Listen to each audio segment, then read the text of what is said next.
It's time. Time to repair. Time to restore. Time to revive. It's time for the Cure National Policy Summit 2017. On behalf of the 225 scholars and staff that work in this building, we're delighted to welcome the Cure Clergy Network. AEI is an internationally known think tank, founded in 1938 in the midst of the Great Depression.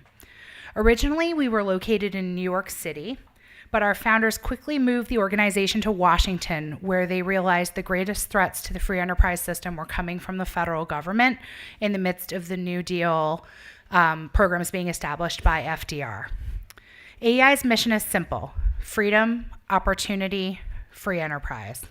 We have great respect for the work Star and Derek and you all are doing through Cure. In fact, Cure's mission of fighting poverty and restoring dignity through the message of faith, freedom, and personal responsibility is something that animates our work as well. We are committed to increasing individual opportunity by fixing our education system, providing better assistance to the vulnerable, and preserving the free enterprise system that undergirds a thriving economy. Today, AEI scholars and staff are searching for policy solutions and supplying innovative ideas for leaders on the full range of topics ranging from national security to poverty to education to healthcare to taxes, trade, the economy, and everything in between. We're collaborating on this event today because Reverend Derek McCoy is part of the 4th cohort of AEI's Leadership Network, a policy, education, and leadership development program for leaders around the country. The Leadership Network is as diverse professionally as it is ideologically. We have Republicans, Democrats, and independents. We have leaders from business, state and local policy, and from the media, nonprofits, community organizations, and churches. We now have 415 leaders in our network from more than 30 states and are expanding to a regional program. We have an upcoming event in Jacksonville next month and we'll be glad to invite any of you from the Southeast who might be interested. Just see me or another member of the AEI team after and we'll share more information. Now, I want to briefly introduce my colleague Nick Eberstadt, who will be our first AEI presenter this morning. Nick holds the Henry Wendt Chair in Political Economy here at AEI and is the author of dozens of books and monographs. He has 3 Harvard degrees in addition to 1 from the London School of Economics. Nick's an expert in a wide range of topics from North Korea to demography to political economy. In recent years, he's written a couple of best-selling monographs that I recommend to your attention. The first, A Nation of Takers, considered the explosive growth in our entitlement programs. The second, Men Without Work, talks about male flight from the workforce and is the subject of his remarks today. We actually have a few copies around the room of his book, Men Without Work, and we would, if you do not get one and you want one, share your business card with one of us and we'll be glad to send you a copy in the mail.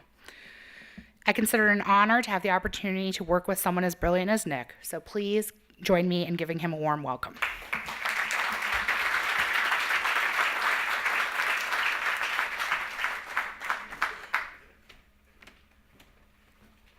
Rachel, thank you very much. Ladies and gents, if this is your first time at our headquarters, welcome. If you've been here before, welcome back. It's wonderful to see you all, and it's a privilege for me to be able to share some of my homework with you. I'm a guy who, I don't know if you'd really exactly call it a job, because what I do is fun, and I've been doing it here for about 32 years. If I had to describe what I do, I'd say that I find things that are really hiding in plain sight. They're there, but people aren't looking at them for whatever reasons, or at least in Washington, D.C., they're not looking at them because we live in what my colleague Charles Murray calls the bubble, and we don't get out much. So I'm going to be sharing with you some things which those of you on the front lines may already be all too painfully aware of. It's the gathering crisis in our country concerning the collapse of work for men. It didn't start in 2016. It didn't start in 2000. This goes back generations. And I believe it's one of the great economic and social, but also moral problems that our society faces today. And I want to share this homework with you because I think it may help in kind of like framing and conceptualizing and seeing, maybe where we can go, not just in Washington, but in our communities to try to address this. So if you asked an economist how the US economy has been doing since the year 2000, I don't think you could get one single answer, and that's very odd, because for certainly the first time in living memory, there are three different answers to how the economy has been doing. If you, let's try that. Yeah. If you look at the amount of wealth generation in America, there's nothing like it in the world. We're world beaters in wealth generation. Since the year 2000, private wealth holdings in America have risen by 50 trillion, that's a T, trillion dollars. Think of China and double it. That's how much extra wealth we've added to American society since the year 2000. And so if this was all that there is to it, I could say, thank you, God bless. We could all go home very happy, but we know that's not all that there is to it. Because if you look at how the real economy has been doing, the production of goods and services, we've shifted down to a new norm that's lower and slower. Okay?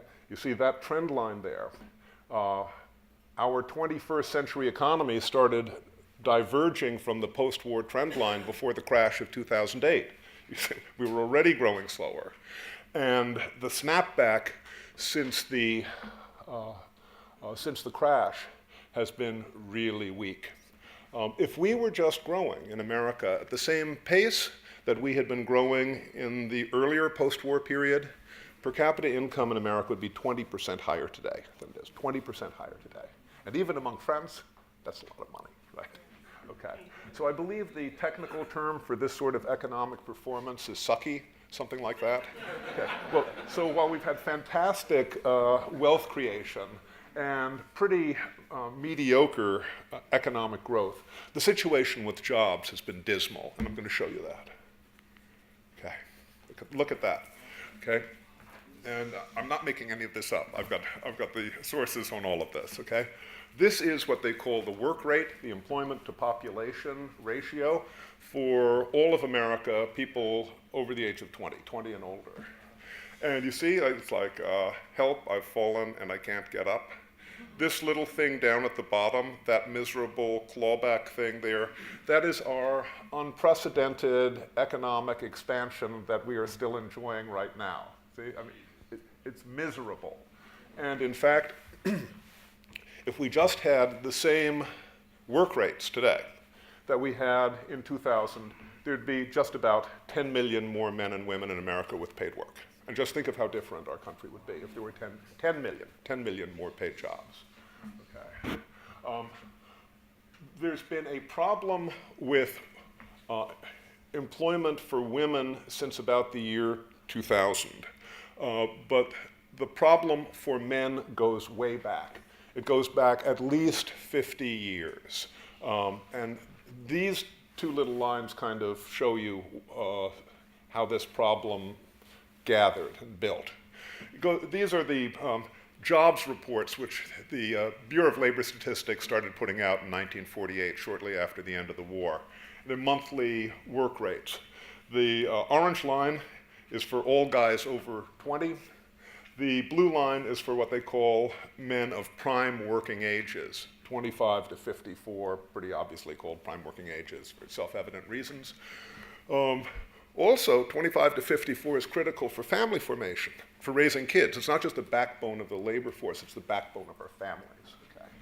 So as we become a grayer society, maybe it's not surprising that the orange line will go down, because you're kind of, we're getting grayer as time moves on in American society. But that blue one is apples to apples. That's the same age group over the whole post-war period. And you can see from about 1965 onwards, it goes down, and then down, and then down. I'll show you again. This is another way of looking at it. This is the percentage of prime working age guys, 25 to 54, with no paid employment over the post-war era, civilian non-institutional guys. And you can see from about 1965 onwards, it's going like up and up and up and up. And each decade, the problem has gotten worse. Each decade, the problem has gotten worse. And in our decade, which is not yet finished, about 1 in 6 guys, on average, has had no paid work. It's a little better now. I mean, if you look there, it's 1 in 7 right now, a little bit over 1 in 7, but that's not a very good ratio. And I'm going to show you just how bad that ratio is. Click this. There we go. Okay. Remember I said that we didn't have any monthly jobs numbers before World War II.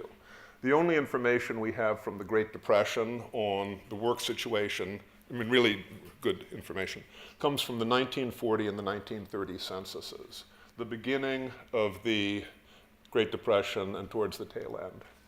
What I've put up there is the work rates for guys 25 to 54 or for 20 to 64, I got them both up there, from last month, and compared them to those Depression days. And the work rates are lower. The work rates are lower last month for guys. 20 to 64, 25 to 54, whichever way you want to slice it. It was worse last month than it was at the beginning of the Great Depression or towards the tail end of the Great Depression, when the unemployment rate for the nation was 14%.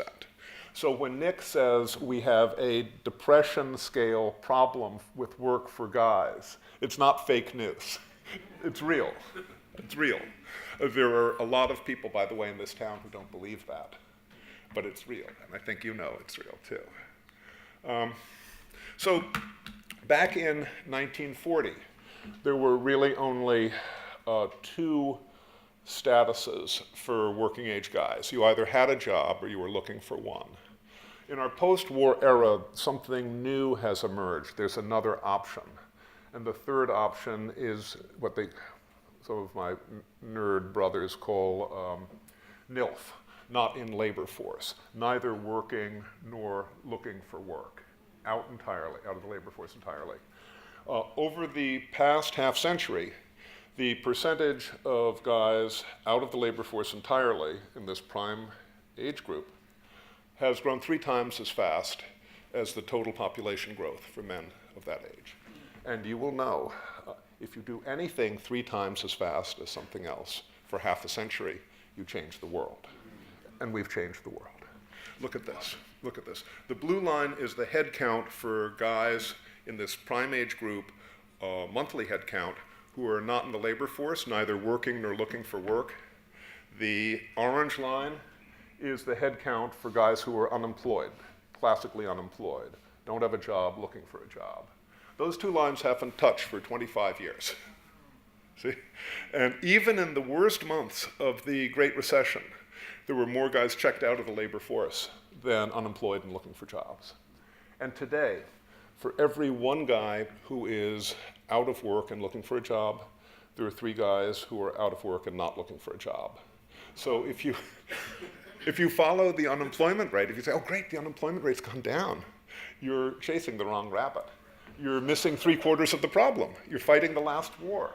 And when I hear the happy talk about how we are at full employment or near full employment, I just, it drives me out of my mind. I want to show people this chart. Say, we're at near full employment because we're ignoring 3/4 of the problem. That makes it easy, right? But that's where the situation is. It's the 7 million guys who are neither working nor looking for work, an idle army of 7 million American men. Now, I'll show you one more thing about this. And this is not my modern art painting. This is, there's a reason that I put this up here. And pay attention to that dark, jagged line that wins the race to the bottom. That's America. That's our workforce participation rate for prime age men compared to all the other rich countries in the world. Somehow we have won a race to the bottom that we don't want to win. And We have to wonder why, because we don't have the weakest economy in the rich world, we don't have the worst labor market, we don't have the biggest welfare state, but somehow we've done something we really don't want to do. And I'll get back to one of the reasons, a couple of reasons I think this may have been. Now remember I was just saying that there are 7 million guys in this pool. If you've got, you're going to have some of everybody if you've got 7 million people. But some are overrepresented and some are not. So I don't think it's any secret that as far as ethnicity goes, African American men are overrepresented in this pool. But interestingly enough, among people of color, Latinos and Asians are underrepresented. They're more likely to be in the workforce than the national average.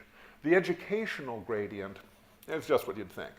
High school dropouts way more likely to be in the pool, college grads and people with BA degrees much less likely to be. Marriage matters, and it matters a lot. The guys who are married are way less likely to be in this pool. The guys who've never been married are way more likely to be in this pool. And as far as nativity, which is not a Christmas scene, it's the Census Bureau's kind of awkward word for whether you were born in America or not. Guys who are born in America are more likely to be in this pool. Guys who are foreign born are less likely to be in this pool. Doesn't matter your ethnicity. If you were born abroad, black, white, Asian, Latino, you're more likely to be in the workforce. But these are just big averages. And what happens to people depends upon individual agency and individual will and individual determination. And I'm going to show you what I mean by this. Remember how I told you that black guys were more likely to be out of the labor force than the national average. That gray line is the workforce participation rates for black guys who are married. The blue line is the labor force participation rates for white guys who are never married. If you'll pardon the verb, marriage trumps race there, right? It's marriage overcomes this, right? Same thing here, right? You can't tell the difference between these two lines. I mean, they're kind of like they're the same. One is high school dropouts who are married. The other is college grads who are never married. Marriage erases the educational advantage there. How powerful is that? And it's not because there's magic in this, right? And you all know this, right? It's because of the beliefs and the faith and the values and the attitudes and the behavior that come with this. And they change the outcomes for people's lives. So it's understanding what's in people and their motivations. So when I started learning about this, I'm kind of an intruder in this area. I didn't know much about this before I started doing my homework for this book. I read a lot of experts, and the expert opinion in Washington and in the universities is that the collapse of work for guys is basically what they call structural economic change, due to the decline of manufacturing, to globalization, to trade, outsourcing, and to the decline in demand for work for less skilled men. And now obviously there is some truth in that, but that's not the whole story. And I'm going to show you why I don't think this is the whole story, all right? This is Exhibit A for the defense, okay? This shows the percentage of prime-age guys not in the labor force from 1965 to the present. It's not quite a straight line, but it's as close to a straight line as you get in the social sciences, because people are unruly, But it's like a straight line, okay? And so if you look at this line, you can't tell where the Great Recession was. You can't tell where the 5 recessions before the Great Recession in 1965 was. You can't see where China entered the World Trade Organization, or when NAFTA happened, or when all the great disruptive technologies and cell phones and internet and stuff that improved our lives came in. It's a straight line.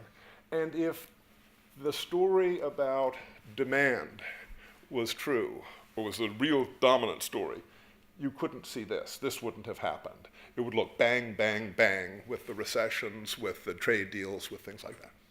No. Okay, here,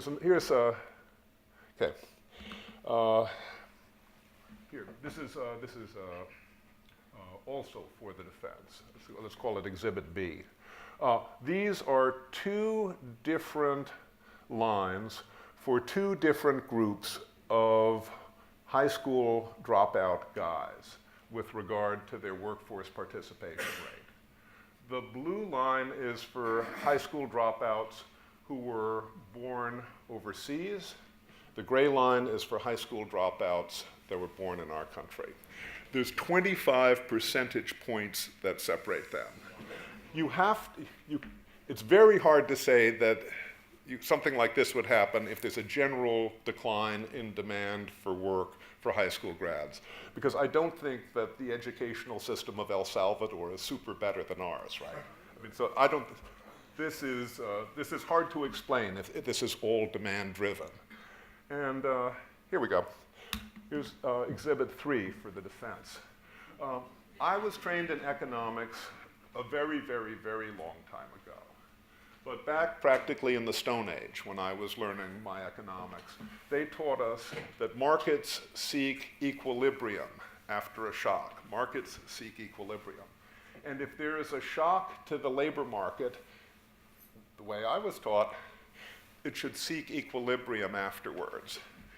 There is no equilibrium in the state levels of guys not in the labor force. That's what this is. This is 2015, the percentage of guys not in the labor force. And not only is there no equilibrium, but the differences have been getting bigger and bigger and bigger each decade for the past 4 decades. Where are the U-Hauls, right? I mean, West Virginia, which has got the saddest, highest rate of men not active, men not in the workforce, shares a border with Maryland, which is down here, shares a border with Virginia, 2 of the states with the best situations. And when I was in Mrs. Parker's, not Star Parker, but Mrs. Parker's third grade geography class, I learned that Maine, which is over in the high end there, Maine shared only one land border with an American state, and that's New Hampshire, which is way down towards the best side of the chart. So you can't explain this as just like some sort of demand problem. Something else is going on. So what is that something else, or what are those somethings else? Here's one of them, and this is disability nation in the United States. Right now in America, I believe I'm correct in saying there are more people taking home a check for disability than there are taking home a check in our entire manufacturing sector. It's a bigger part of the, if you want to call it the workforce or the non-workforce, it's a bigger part of that. And among the guys who are checked out of the workforce, 3 in 5 today say, almost 3 in 5, say they are receiving at least one disability benefit. Some are receiving more than one disability benefit from different programs, because there are a whole bunch of different programs. And since this is self-reporting, it's obviously probably low, rather than, the true number may even be a little bit higher than this. I am not trying to suggest that our disability programs, which were created for a good reason, there are people who can't work, there are people who need that help. I'm not saying that our disability programs cause this problem, because nobody can say that. Nobody can show that. What I am saying is that it's incontestable that disability programs are now financing a no-work lifestyle for a growing number of men in America. And that's not just an economic and a social problem, it's a moral problem. This is going to be the saddest chart I'm going to show you today. What it shows is the percentage of guys checked out of the labor force by different educational levels who say that they are receiving different government benefits. And so you'll see that among high school dropouts, about 3/4 say they're getting at least one disability benefit, and about 80%, about 4 out of 5, say they're getting a benefit from our low-income government health care program, from Medicaid. This is why this is so sad, I think. So you all know that over the last 2 decades, we've had an opioid crisis in America. And you know that more Americans die from opioid overdoses today than from car crashes or from gunshots. I mean, it's inadvertently something terrible happened. Until very recently, in all states in the country, if you went to a pain pill factory, you could get a script for, let's say, 90 OxyContin. And if you were on Medicaid, you qualify for Medicaid by being on disability for a few months. And if you were on Medicaid, your out-of-pocket was $3 for that. And who picked up the rest of the price for the prescription? You, me, Uncle Sam, Medicaid. In this horrible, totally unintended manner, the government became the turbocharge factory for this epidemic. Of course, there was more involved. Of course, there was heroin from Mexico and elsewhere. But this was a major part of the story. And it brings a terrible, frightening new meaning to dependence on government. This is drug dependence on government. And some of the work that I'm not going to show you today, I looked at time use, what men who are not in the workforce say they do all day from the time they wake up to the time they go to sleep. They don't do civil society. I mean, I don't think this is going to be a surprise to you. They don't do worship. They don't do volunteering. They don't do charitable work. Although they have, you would think, nothing but time on their hands, they do very little helping out with kids and other family members. They do very little household chores. What they do is they watch. They watch TV, videos, DVD, handheld devices, and they do it for 2,100 hours a year, as if it were a full-time job, okay? This work has come out, not by me, but some other studies have shown that for these guys who are checked out of the labor force, half of them report that they're taking pain pills every day. So it's not just, playing video games and watching TV. It's playing video games and watching TV stoned. It's very, very, very sad. It is tragic. It is an extraordinary waste of human potential. So there's one last little part of this I want to share with you. I realized while I was putting this book together that I had to do something about crime. So I picked up the Statistical Abstract of the United States, and I looked for the chapter which would show me what the work rates were for guys who had a felony in their background. And there was just one problem. There is no chapter in the Statistical Abstract like that. So I looked on the Census Bureau website, and they don't have any information on this. And then I looked at the Department of Justice, the Bureau of Justice Statistics. They don't have any information on this.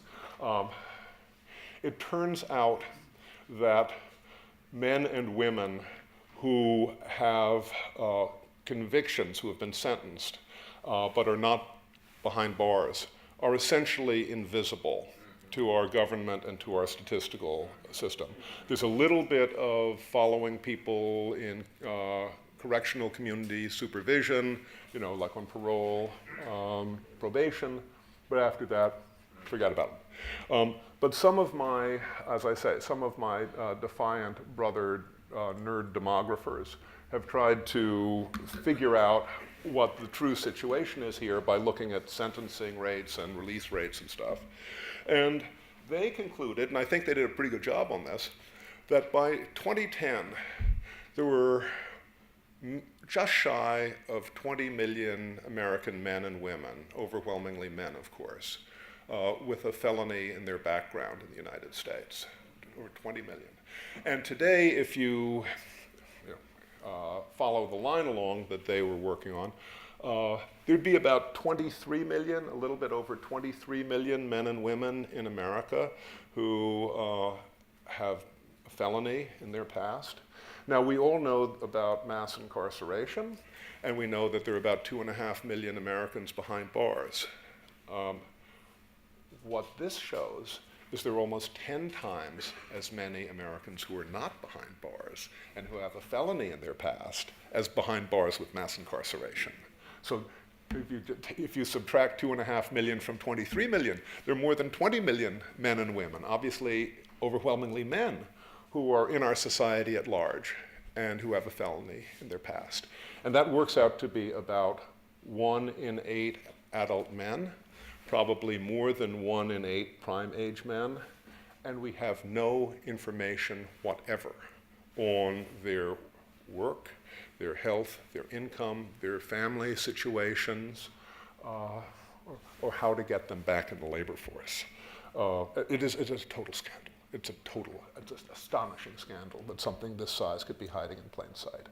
I will show you one last chart, because since the government doesn't collect information on it, I looked for some private sources that might have some info on this. I found some surveys which talked about regular things I asked people, and also asking people about problems with criminal justice. And you don't have to, I promise I'll tell you the truth about what this says. It's a little bit confusing maybe. What this chart shows is that no matter what age, no matter what ethnicity, no matter what education for a guy today, he's way more likely to be out of the labor force if he's been to prison than if he's only had an arrest. And he's way more likely to be out of the labor force if he's only had an arrest than if he's never had any trouble with the law, which is commonsensical, I guess. But it doesn't tell you why this is the case. And I can't tell you why this should be the case. I mean, it may be discrimination against felons. It may be that people in prison lose their skills.